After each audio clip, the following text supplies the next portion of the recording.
悲劇の舞台、海洋部落。1938年、昭和13年、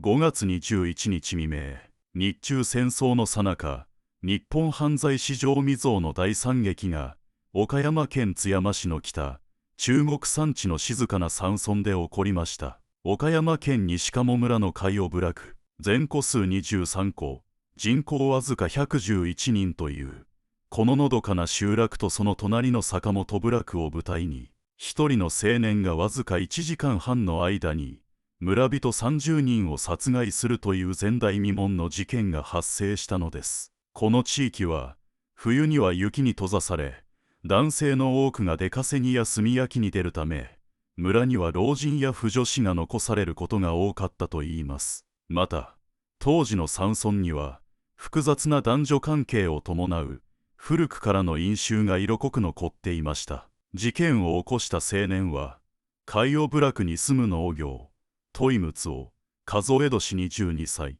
満年齢21歳でした。戸井は幼い頃に両親を亡くし、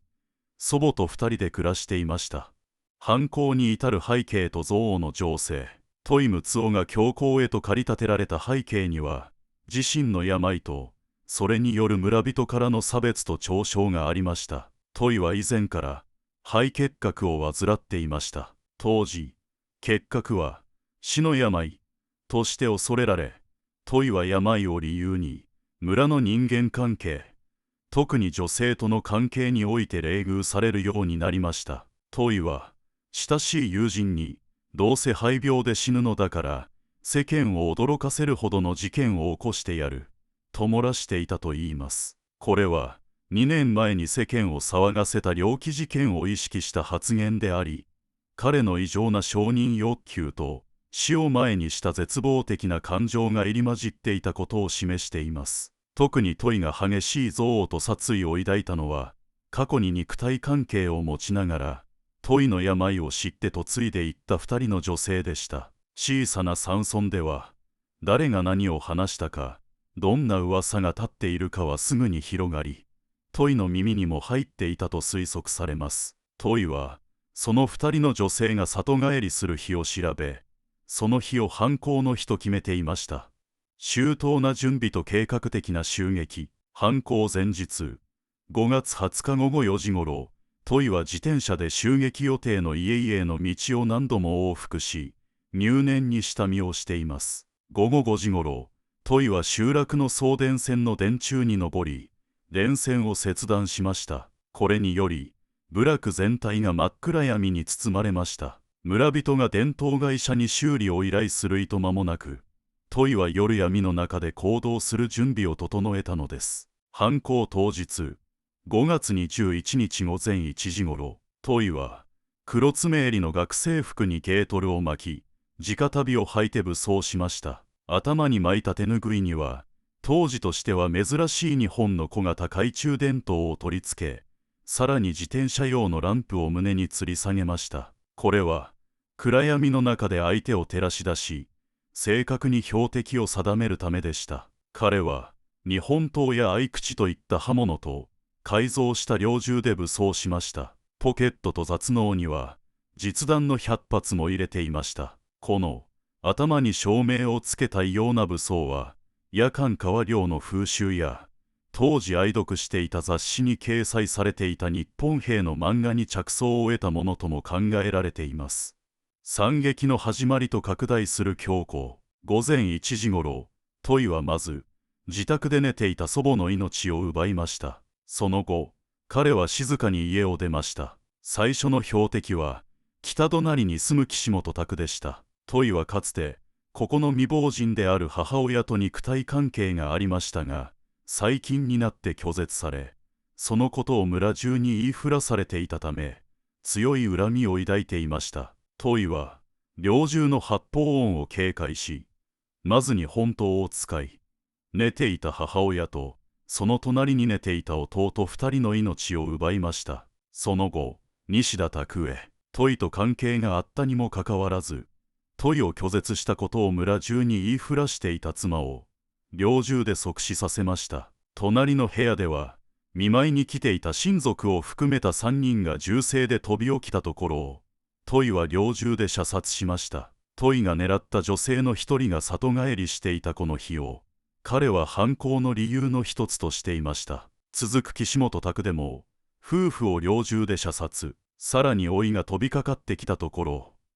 殴り倒し胸を撃ち抜いて命を奪いました。この家では生き残った老女がトイにもともと恨みを持っていなかったが西田の娘を嫁にもろたから殺せさにゃいけんようになったと言われたことを証言しています。この言葉はトイの行動が裏切り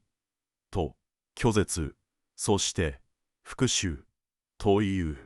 明確な感情的な動機に基づいていたことを示しています。逃亡者と標的の拡大、トイの強行は5件目の寺川宅でも止まりませんでした。度重なる銃声で家族は起きていましたが戸締まりをしていなかったためトイは侵入し主人と長男、娘2人、内妻の計5人の命を奪いました。この時トイが最も恨んでいた女性の一人百合子さんが裏口から素早く脱出し近くの家へ逃げ込みました。百合子さんはトイとの関係で離婚を余儀なくされその後他の村の男性と再婚していましたが犯行の3日前に帰宅しておりトイの標的となっていました。百合子さんを追ってトイは6軒目の寺川宅へ。もともと襲撃計画になかったこの家は悲劇の巻き添えとなってしまいました。トイは家主の父親を猟銃で射殺し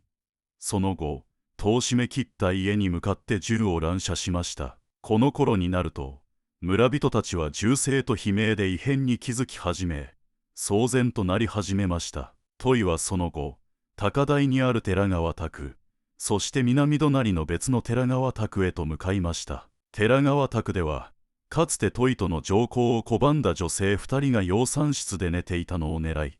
殺害、他にも懇願する女性の命を奪いました。しかしトイは家主の寺川老人に対しお前はわしの悪口は言わんじゃったから答えてやるけんのと言い命を奪うことをしませんでした。これはトイの犯行が無差別ではなく憎悪と恨みの対象が明確だったことを示しています。30人の犠牲と犯人の最後、トイの襲撃は続き10件目の池山宅ではトイと関係がありながら彼を裏切った女性の兄を狙いその妻や家族の命を奪いました。そして村一番の財産家の寺川宅へ。この家は高台にあったため窓を開けて助けてくれ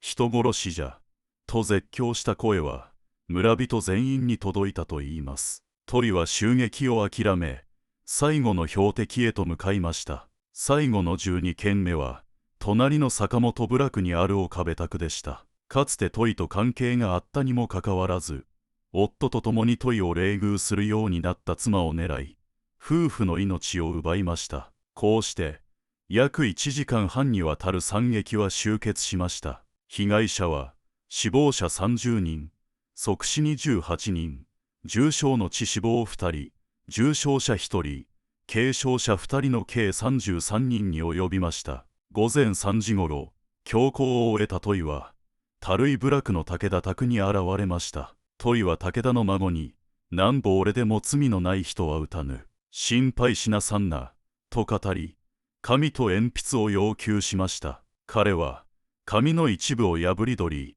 り、遺書を書き残すつもりだったのです。午前5時ごろ、トイの自殺死体が集落から山へ 3.5 キロ入った千の城山頂で発見されました。彼は身につけていた凶器や照明をすべて体のそばに丁寧に並べ、直足袋を脱いで揃えていました。黒爪襟の学生服のシャツの上から自ら猟銃の引き金を引いて命を絶ちました。トイが残した遺書には犯行の動機と